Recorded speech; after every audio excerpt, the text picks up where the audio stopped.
I'm not. It takes a little bit of work to catch on to it, but that's what basically is, it's work.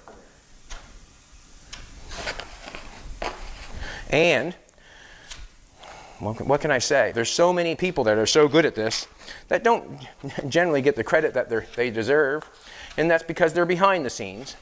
But I know what it takes to fill out a car and get it nice. I really do. And I know there's a lot of people out there that are good at it.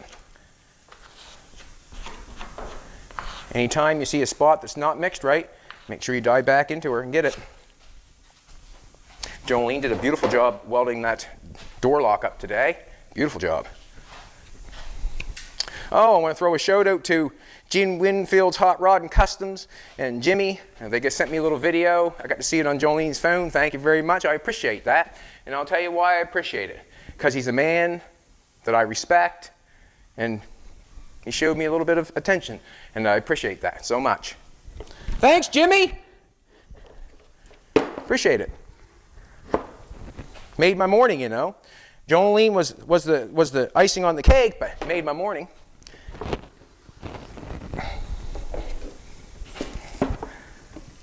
It's a dirty process getting this on you, but it's some gratifying when you get it done. It is. And then you're on to the next one. And you're on to the next one. I looked at this truck and I said to myself, how long would it take me to fill it out?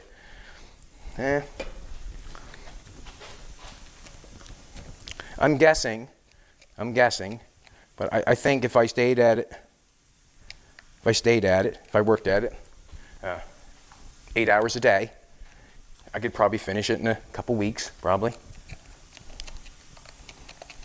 But I'd have to really give her, you know, spend less time with Jolene and stuff, and that's not going to happen.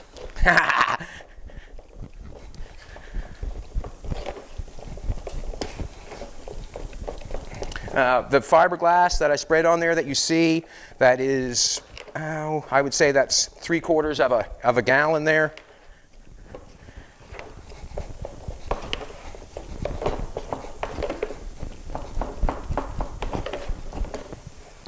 Need the product to work with to sand it off. Yes, you do. Yes, you do. If you do not put it on, you'll be running back and forth, mixing all day. Yes, you will.